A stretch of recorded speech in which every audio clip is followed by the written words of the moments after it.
ओए ध्यान दीजिए भैया, जब ये मीन पोजीशन थी, यहाँ पे अनस्ट्रेच पोजीशन है, यहाँ पर एक्स की वैल्यू क्या होती है? 0 होती है, मतलब स्प्रिंग अपनी ओरिजिनल स्टेट में रहती है जैसे होती है नॉर्मली फोर्स ना लगाने पे। जब मैंने फोर्स लगाया तो क्या हुआ भैया? यहाँ तक खींच के ले गया, ये क्या कहलाती है? Extreme position. यहाँ पर मैंने पकड़ के रखा है, तो इसलिए पोजीशन क्या है इसकी? एक्स की वैल्यू क्या है? मैक्सिमम। और पकड़ के रखा है तो वेलोसिटी होगी 0, पोटेंशियल क्या होगी? हाफ के एक्स एम स्क्वायर, और काइनेटिक क्या होगी भैया? 0। टोटल एनर्जी क्या होगी एक्सट्रीम पर? क्या होगी भैया?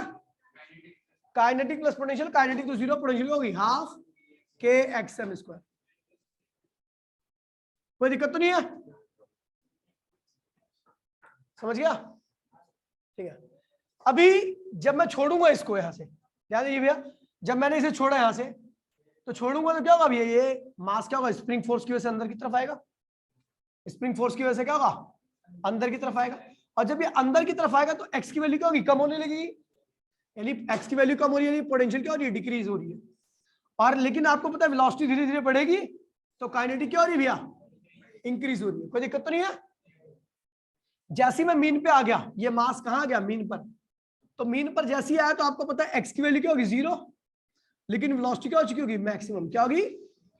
We max. क्या होगी? V max. तो टोटल एनर्जी क्या होगी यहां पर? ये मीन पर जो टोटल एनर्जी होगी वो क्या होगी? हाफ मास वेलोसिटी। कितनी है मीन पर बेटा? पोटेंशियल 0 है। यहां पर क्या है भैया? पोटेंशियल क्या है? काइनेटिक होगी आपकी half m v maximum square, और पोटेंशियल क्या होगी? 0। तो टोटल एनर्जी क्या होती है? दोनों का सम होती है। यहाँ पर सम किया तो भैया यही है। अच्छा, इसे कहते हैं इंटरमीडिएट पोजीशन। इंटर बीच का, मीन और एक्स, इनके बीच का जो है इसे कहते हैं इंटर। ये मीन है, ये एक्सट्रीम है, और ये क्या है भैया? इंटरमीडिएट पोजीशन है। क्या है ये?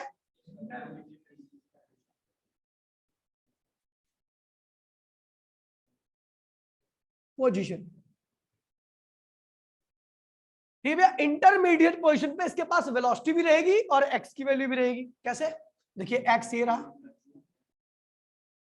और यहां से आते आते कुछ वेलोसिटी भी रहेगी। तो मैंने माना कि इंटरमीडिएट पोजीशन पर वेलोसिटी क्या है? वी। और पोजीशन क्या है इंटरमीडिएट पोजीशन पे? एक्स की वैल्यू एक्स क्या है? तो इस पॉइंट पर काइनेटिक और पोटेंशियल दोनों ही रहेगी। टोटल एनर्जी क्या होगी? Total energy at point intermediate position क्या होगी भैया? काइनेटिक क्या है भैया? हाफ मास वेलोसिटी स्क्वायर, और पोटेंशियल क्या होगी? हाफ के एक्स स्क्वायर। तो भैया यहां पर केवल कौन सी एनर्जी थी? पोटेंशियल। काइनेटिक क्या थी? यहां पर केवल क्या होगी भैया? काइनेटिक होगी। पोटेंशियल क्या होगी? 0। लेकिन जब मैं यहां पर बीच में इंटरमीडिएट पे रहूंगा, इंटरमीडिएट पे, तो यहां पर काइनेटिक भी रहेगी क्योंकि वेलोसिटी भी है, क्योंकि पार्टिकल आ रहा है तो यहां पे कुछ वेलोसिटी भी होगी, और एक्स भी है तो पोटेंशियल भी रहेगी, तो एनर्जी होगी।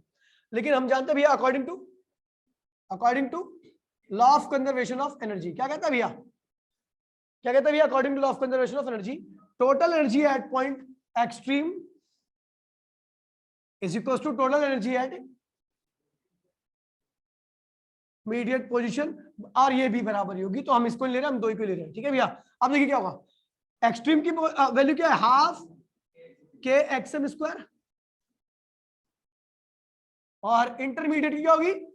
हाफ के एक्स स्क्वायर और हाफ एम वी स्क्वायर। तो भैया वेलोसिटी कैलकुलेट करने के लिए आता है, क्या आता है भैया? तो आप जब पूरी इसको इधर लाओगे, पहले हाफ कॉमन लेके कैंसिल कर दो सब में से, ठीक भैया? फिर आप इसको इधर लाओगे तो क्या होगा? K x m square minus x square, इसको इधर लाओगे ना तो के कॉमन आएगा दोनों में से, और इधर क्या बचेगा भैया? M v square. तो भैया वी स्क्वायर की वैल्यू क्या होगी? के अपॉन में m x m square minus x. तो भैया आपकी वी क्या होगा? अंडर रूट के अपॉन में एम क्या हो भैया? X m square minus x. ये एक फॉर्मूला है। अब ये फॉर्मूला क्या बताता है भैया? ये फॉर्मूला बताता है आपकी किसी भी पॉइंट पर वेलोसिटी को, किसी भी पॉइंट पर आपको एक्सएम पता होगा भैया?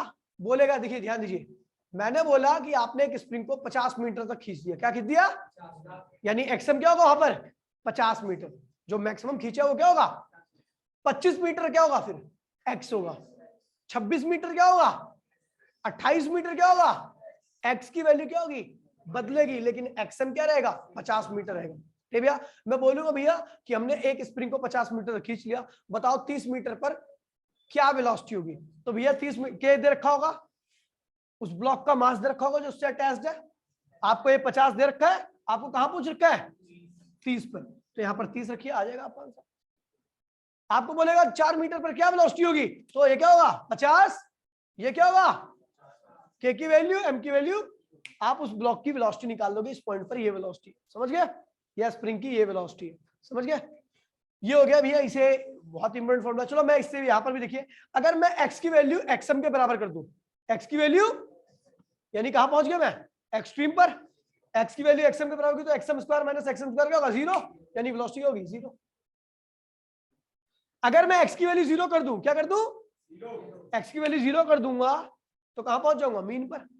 x की वैल्यू 0 कर दो तो देखिए k क्या है कांस्टेंट है, m क्या है कांस्टेंट है, ये क्या है मैक्सिमम है। तो भैया ये मैक्सिमम है तो इसका मतलब वेलोसिटी भी क्या होगी, ठीक है भैया।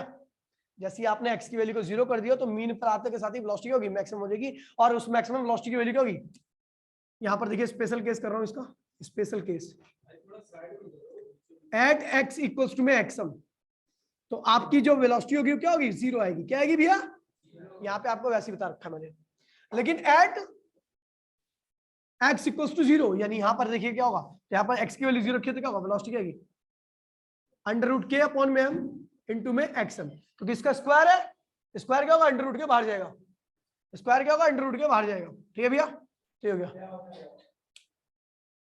उठिए से अंकुश।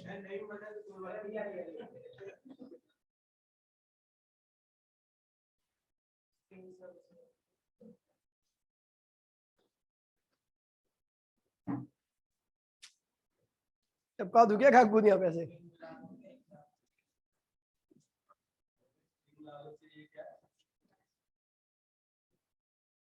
ठीक भैया। अब देखिए इसमें बहुत इंपॉर्टेंट बात बताने जा रहा हूं मैं आपको, ध्यान दीजिएगा। जब पार्टिकल यहां पर पहुंचा तो उसके पास काइनेटिक, यहां से यहां पे पहुंचा तो आपको पता है पोटेंशियल धीरे धीरे क्या हो रही है, कम हो रही है, काइनेटिक बढ़ रही है। यहां पर आते के साथ ही काइनेटिक क्या होगी, मैक्सिमम पोटेंशियल क्या होगी। तो भैया जब काइनेटिक मैक्सिमम है यहां पर तो क्या ये रुकेगा, क्या यहां पे रुकेगा, अगर काइनेटिक मैक्सिमम हो चुकी है तो क्या रुकेगा। हेलो अंकल क्लास ले रहा हूं, हाँ आऊंगा 1:30 बजे के आसपास आऊंगा।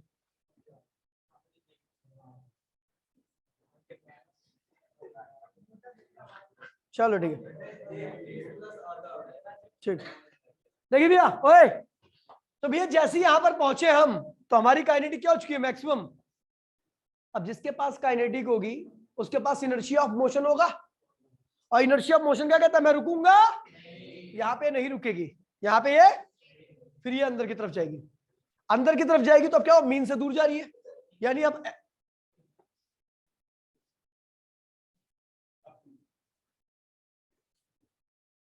पता है लड़कियां नहीं होती ना गाली देता मैं अभी तक इतनी हरकत पे, और मेरे बारे में पता नहीं है तो ये बहुत बुरी तरह सूतता भी हूँ, पेलता भी हूँ और गाली भी देता हूँ, इसलिए रहने दे, हरकत मत कर, ठीक है। कहीं नहीं आना, बगैर क्लास खत्म हुई है नहीं जाना कहीं पर भी, घर वालों को ला ले। ओए तो देखिए भैया, ओए ध्यान दीजिए, ठीक है भैया। तो यहां पर आप थे, यहां पे आप थे, यहां पर आके इसके पास वेलोसिटी क्या होगी मैक्सिमम, इनर्शिया ऑफ मोशन क्या होगा मैक्सिमम, क्या होगा। अब यहाँ पे रुकेगा नहीं, यहाँ पे रुकेगा नहीं तो फिर ये क्या होगा अंदर जाएगा, है ना। और कितनी दूर तक, जितना मीन से बाहर गया था उतना ही मीन से अंदर आएगा, और ये यहाँ पे आके फिर दोबारा से क्या होगा रुक जाएगा।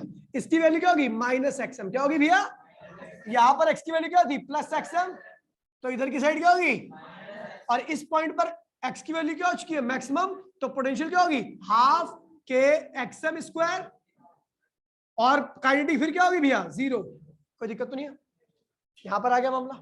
अच्छा जब आप इधर आ रहे थे तो काइनेटिक क्या होगी डिक्रीज, और पोटेंशियल क्या होगी इंक्रीज, फिर क्या होगी यहाँ पर आपकी काइनेटिक में दब चुकी है स्प्रिंग, अब स्प्रिंग फिर क्या होगी खुलेगी, तो फिर क्या होगा यहाँ पे आएगा, फिर क्या होगी काइनेटिक बढ़ेगी, फिर क्या होगी भैया, और पोटेंशियल फिर क्या होगी, इस पे आते के साथ ही फिर क्या होगी काइनेटिक मैक्सिमम, पोटेंशियल फिर क्या होगी, और अगर एनर्जी आपकी कंजर्व है, एनर्जी का लॉस नहीं हो रहा, तो ये प्रोसेस लगातार क्या होगा ऐसे ही चलता रहेगा, और जिंदगी में कभी रुकने वाला नहीं है। यही क्या है भैया, इसे नॉर्मली हम कहते हैं ऑसिलेशन इन स्प्रिंग। ठीक है भैया, इसकी स्टेटमेंट मैंने आपको भेज रखी है, मैं दोबारा से अटैच कर दूंगा इसकी स्टेटमेंट को, एक बार लिख लो। जो मैंने बोला है वही लिखा हुआ है।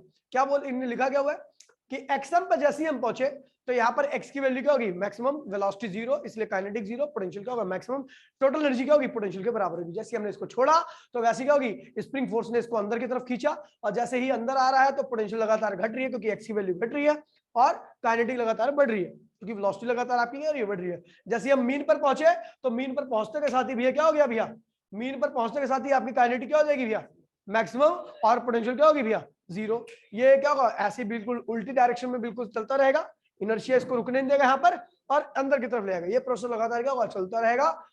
कब तक, जब तक कि पूरी एनर्जी क्या हो जाए, 0 ना हो जाए। ठीक है भैया, समझ गया, फोटो ले। हाँ वही है, स्प्रिंग फोर्स रिस्टोरिंग फोर्स की बात।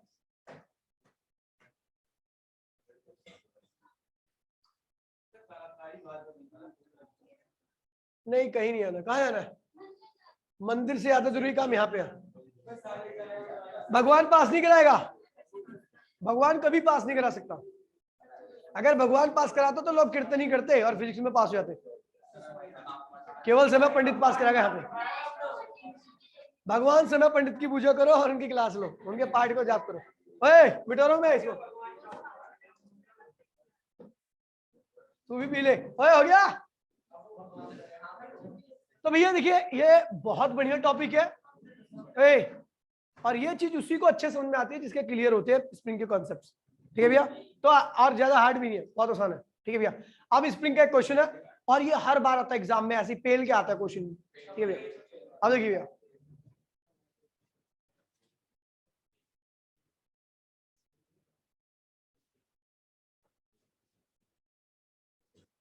फोटो ले ली बेटा, चलो। अब देखिए भैया क्वेश्चन क्या कह रहा है, कह रहा है भैया एक स्प्रिंग है, सबसे मेन क्वेश्चन कह रहा हूं स्प्रिंग का। ठीक है भैया, तो कह रहा है भैया एक स्प्रिंग, केस नंबर फर्स्ट में दो स्प्रिंग है अपने पास। एक स्प्रिंग आपकी क्या है भैया, एक स्प्रिंग का कांस्टेंट, स्प्रिंग कांस्टेंट क्या है भैया K1 है, और दूसरी स्प्रिंग कांस्टेंट का स्प्रिंग फर्स्ट, स्प्रिंग फर्स्ट है उसका स्प्रिंग कांस्टेंट क्या है भैया K1 है, स्प्रिंग सेकंड है उसका स्प्रिंग कांस्टेंट क्या है भैया K2 है। क्या है, इसने बोल रखा है K1 K2 से क्या है भैया बड़ा है, K1 K2 से बड़ा है, यानी ये हार्ड स्प्रिंग होगी और ये क्या होगी, ये हार्ड स्प्रिंग है और ये क्या है भैया सॉफ्ट। कह रहा भैया दोनों को सेम फोर्स से खींचते हैं, किससे खींचते हैं, इस केस का फोर्स और इस केस का फोर्स, दोनों को सेम फोर्स से खींच रहे हैं। क्या कर रहे हैं, तो इसके अंदर एक्सटेंशन कितना होगा x1 और इसके अंदर कितना होगा, कौन ज्यादा होगा, कौन से ज्यादा x होगा, ये ज्यादा होगा। ध्यान दे ले ध्रुव और क्रिश। ठीक है, ठीक है भैया, एक स्प्रिंग हार्ड है उसको भी F4 से खींचा, एक स्प्रिंग सॉफ्ट है उसको भी F4 से खींचा। बताओ किसके अंदर एक्सटेंशन ज्यादा होगा, तो सॉफ्ट वाली, यानी x2 क्या होगा, x1 से ज्यादा होगा। हाँ अभी रुक तो जा। तो भैया आप देखिए सुन लीजिए, कह रहा भैया किस केस में वर्क ज्यादा होगा, आप किस केस में आपको वर्क करना ज्यादा वर्क होगा। तो भी देखिए, अब देखिए सुन लीजिए, अब इसको प्रूफ करना है ठीक भैया। तो मैंने निकाला ना, सॉल्यूशन कर रहे हैं। W1 क्या होगा, फोर्स इंटू में डिस्प्लेसमेंट, फोर्स इंटू में डिस्प्लेसमेंट। तो आपको पता है पहले वाले केस में फोर्स कितना है F और डिस्प्लेसमेंट कितना हुआ है x1, ये क्या हो गया W1, कोई दिक्कत तो नहीं बेटा। अच्छा दूसरी वाली स्प्रिंग में, स्प्रिंग फर्स्ट की बात कर रहा था, जब हमने सेम फोर्स से खींचा है, when we stretch the spring by same force, identical force से खींच रहे दोनों को। अच्छा दूसरे केस में स्प्रिंग 2 में कितना वर्क होगा, W2 क्या होगा, फोर्स F2 इंटू में x2। आपको पता फोर्स क्या है आपका F ही है, डिस्प्लेसमेंट कितना हो गया x2। ये होगी आपकी पहली क्वेश्चन, ये होगी आपकी on dividing first by second, यानी W1 अपॉन में W2। जब इसको इससे डिवाइड करोगे तो क्या होगा भैया x1 अपॉन में, बेटा आपको पता है x1 क्या है, देखिए छोटा है, और x2 क्या है, तो x1 छोटा x2 बड़ा, तो ये छोटा ये बड़ा, तो रेशियो क्या होगा लेस देन 1 आ गया। अच्छा अगर रेशियो लेस देन 1 आ रहा है तो इसका मतलब ऊपर वाली चीज क्या होगी छोटी और नीचे वाली चीज क्या होगी, तभी तो रेशियो क्या होगा लेस देन 1 आएगा। सीधा समझ, अबे देखो ना ये छोटा है, आपको पता ना भैया ये हार्ड स्प्रिंग है, इसको F4 से खींचोगे तो उसके अंदर एक्सटेंशन क्या होगा, X1 आएगा। ये सॉफ्ट स्प्रिंग है, इसको F4 से खींचो तो X2 है। ये X2 क्या होगा, ज्यादा होगा, ये X1 क्या होगा, कम होगा, क्योंकि सॉफ्ट में X क्या होता है, ज्यादा आता है, हार्ड में X क्या होता है, कम आता है। वर्क निकाल लिया, वर्क क्या होता है, फोर्स इंटू डिस्प्लेसमेंट। तो इसमें फोर्स क्या लग रहा है, F, डिस्प्लेसमेंट कितना हुआ, X1। इसमें फोर्स कितना लग रहा है, F, डिस्प्लेसमेंट क्या हुआ, X2। तो भैया आपने डिवाइड कर दिया दोनों इक्वेशन को, तो ये क्या हुआ, W1 अपॉन में W2 क्या हुआ भैया, X1 अपॉन में X2।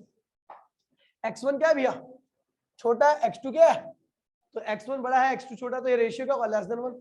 अगर ये लेस देन 1 आ रहा है तो आपको पता है ये भी तो इसके बराबर है, और ये इसका मतलब ये भी क्या होगा, लेस देन 1 आएगा। ये लेस देन 1 आने का मतलब क्या है, W1 क्या है भैया, छोटा है, W2 क्या है, सो W2 is greater than W1। ये पहला पार्ट है। सेकंड पार्ट में क्या कह रहा है, देखिए कह रहा है इस बारी स्प्रिंग को, स्प्रिंग फर्स्ट को, ठीक है भैया, जिसका कांस्टेंट क्या था, K था, और ये हार्ड थी, इसको हमने खींचा है F1 फोर्स से। किससे खींचा है भैया, सेम अमाउंट, सॉरी कह रहा है दोनों को सेम अमाउंट से खींचा है। क्या कह रहा है, इसको भी X खींचा है और स्प्रिंग सेकंड को भी क्या किया भैया, K2। ये क्या है, सॉफ्ट है, क्या है, इसको भी हमने किससे कितना खींचा है, X से खींचा है। समझ गया, आपको पता है भैया कि ये दोनों बराबर है, तो अगर हार्ड स्प्रिंग को भी उतने खींचना है और सॉफ्ट को भी उतने खींचना है तो किसमें ज्यादा फोर्स लगाओगे, हार्ड में ज्यादा फोर्स लगाना पड़ेगा। यानी इस केस का फोर्स क्या होगा, ज्यादा होगा, और इस फोर्स का केस का फोर्स क्या होगा, कम होगा। ठीक है भैया, तो वर्क क्या होगा इसमें, पहले W1 क्या होगा, F1 इंटू में X, और W दूसरे वाले स्प्रिंग में क्या होगा, F2 इंटू में X। दोनों पे डिवाइड करो, W1 अपॉन में W2, X से X क्या हुआ, कैंसिल हो गया, ये क्या हुआ, F1 अपॉन में F2। F1 अपॉन में F1 क्या है, ये बड़ा है, और F2 क्या है, तो F1 बड़ा बोलो, ये क्या हुआ,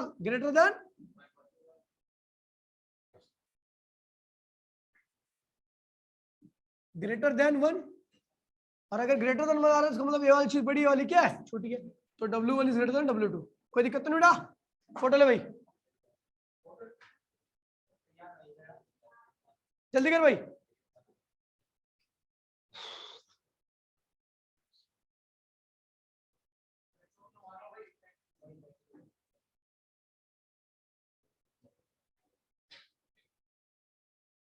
ठीक है,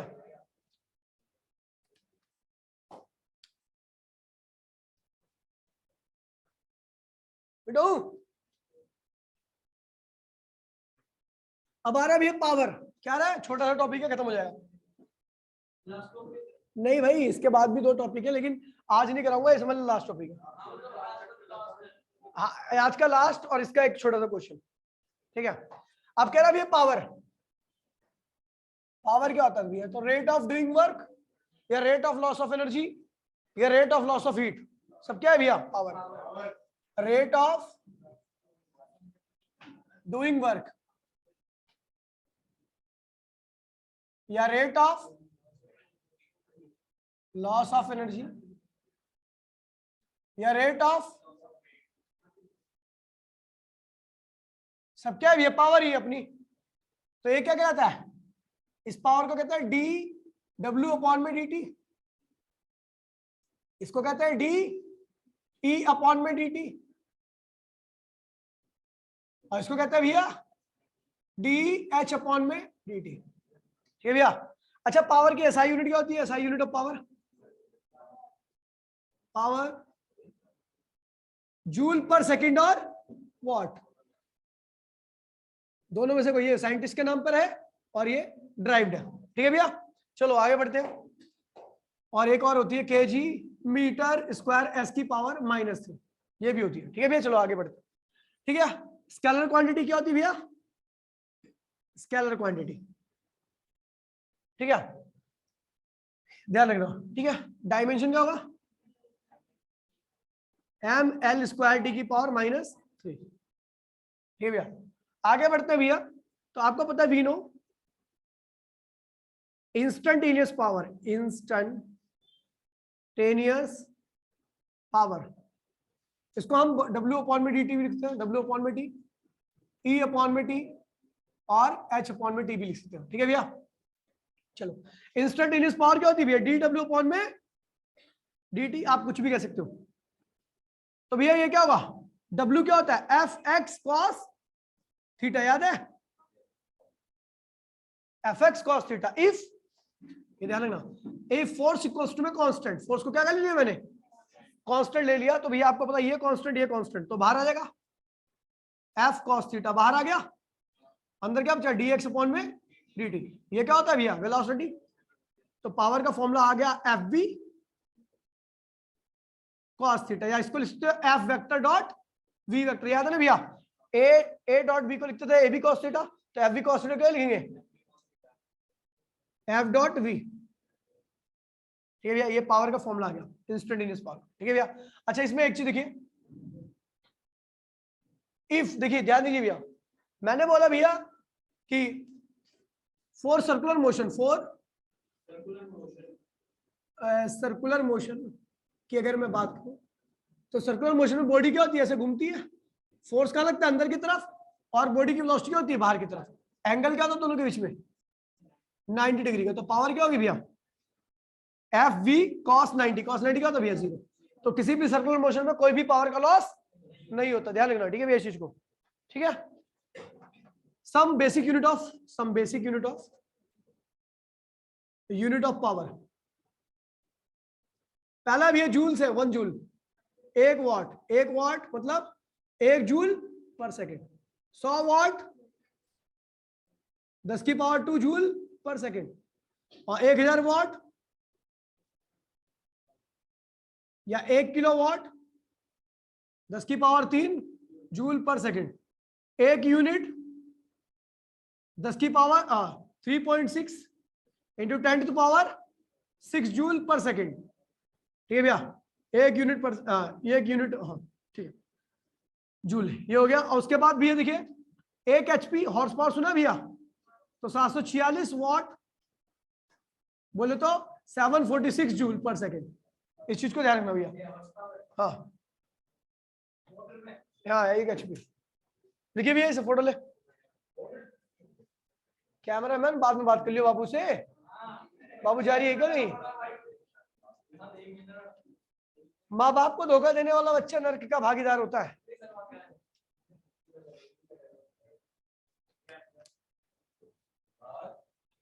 जगलास हो गया,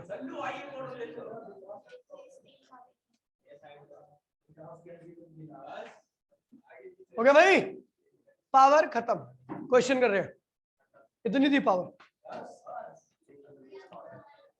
है, मेरी पावर इन्फिनिटी है। मैं अगर सुबह 8 बजे से पढ़ाना चालू करूंगा ना, रात के 8 बजे तक पढ़ाऊंगा, लेकिन मेरी एनर्जी ऐसी रहेगी जैसे कांस्टेंट। और पहले तो पता क्या था, आज से 1 साल पहले मतलब लॉकडाउन का टाइम था, तो इतनी देर पढ़ाने के बाद भी मैं रनिंग करने आता था।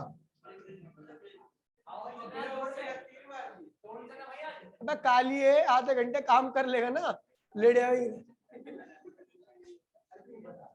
हमारे ऐसी पावर नहीं ला सकता तू, ठीक है भैया बेटो अबे सार्थक की मम्मी का फोन मैं कर दूंगा, आज बहस कर रहे हैं, बिटो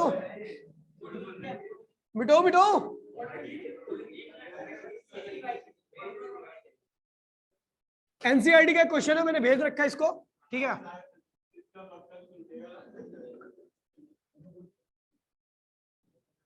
बड़ा ही प्यारा क्वेश्चन है, एनसीईआरटी क्वेश्चन है, ओए तेरी भैंस की पूछ।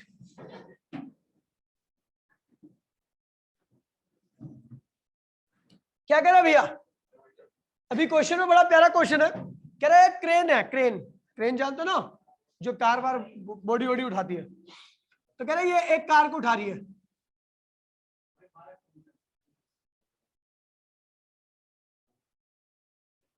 ऐसा खींच रही है, ठीक है। तो इस कार का जो वजन है वह है 2000 किलो, क्या है, ठीक है। यहाँ पे क्रेन C1 क्रेन की बात कर रहा हूं मैं, क्रेन फर्स्ट की बात कर रहा हूं। तो भैया ऐसा करने में, इसको लिफ्ट करने में कितना उठाती है भैया, 30 मीटर तक, कहां उठाती है भैया, और टाइम कितना लगता है इसको, 1 मिनट, कितना लगता है, क्रेन 2 है। इसी कार को अगर हम क्रेन 2 से उठाएं,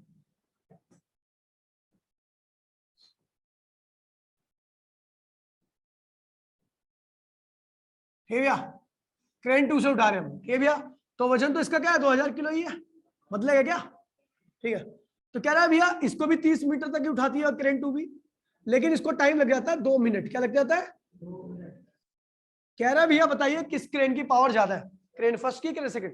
तो जाहिर सी बात है जल्दी काम, वही काम जल्दी कर दे, लेकिन यहाँ पे आपको नंबर में बताना है किसकी पावर ज्यादा है। तो भैया पावर होती क्या? वर्क अपॉन में टाइम। वर्क है भैया, देखिए इसका वेट क्या होगा भैया, इसका 20,000 न्यूटन। क्या होगा? न्यूटन। 10 से मल्टीप्लाई कर दो ना मास में, 20,000 न्यूटन। आप अप्लाइड फोर्स कितना लगाते हो? वेट के बराबर ही लगाते हो।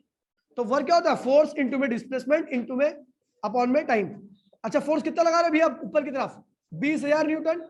डिस्प्लेसमेंट कितना करना है भैया? 30 मीटर। और टाइम कितना लग रहा है भैया? 1 मिनट बोलो तो 60। 10,000 जू वाट। पावर कितनी इसकी भैया? 10,000 वाट। पहली क्रेन की पावर है 10,000 वाट। कोई दिक्कत तो नहीं भैया? अब दूसरे में टाइम डबल हो गया तो पावर क्या आएगी भैया? 5,000 वाट, है ना? सो क्रेन कौन सी बेस्ट है? P1 is greater than P2। ठीक है। अच्छा यहाँ पर कुछ टॉपिक्स है जिसको मैं आउट ऑफ सिलेबस है लेकिन आपको थोड़ा बहुत शॉर्टकट में बताया। तो work mass energy relationship, mass energy relation. Mass energy relation क्या कहता है भैया कि अगर आपका मास कंप्लीटली एनर्जी में कन्वर्ट हो जाए, अगर आपका मास कंप्लीटली एनर्जी में कन्वर्ट हो जाए तो वो जो एनर्जी होगी वो क्या होगी? mc² के बराबर होगी, equals to mc²। Where m क्या है भैया? वो मास जो एनर्जी में कन्वर्ट हुआ है। और c क्या है भैया? स्पीड ऑफ लाइट है। c क्या है भैया? Speed of. ये भैया इसे कहते हैं Einstein mass energy equivalence. Mass energy equivalence.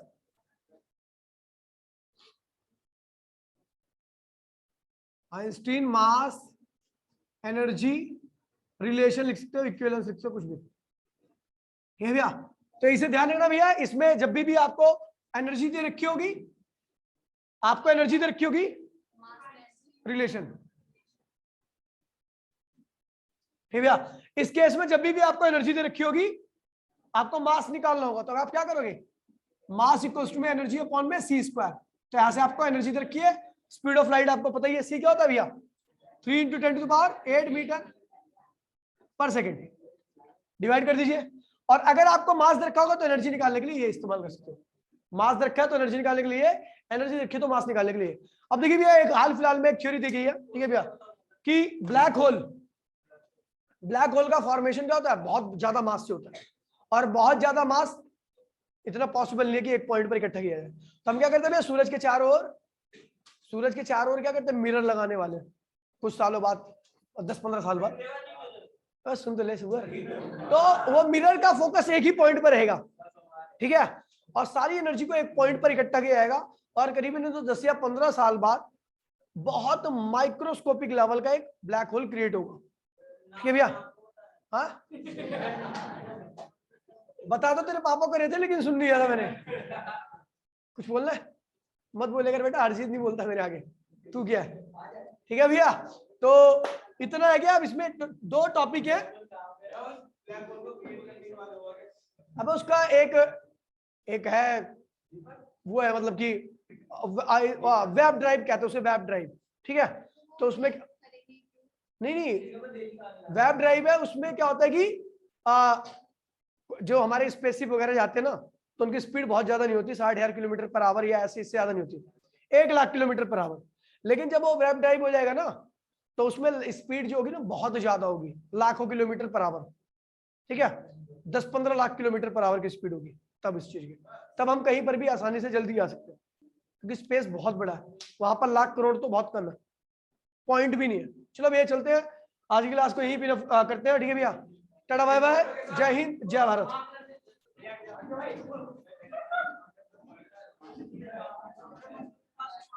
आप इसमें 2 टॉपिक पूछे चैप्टर में।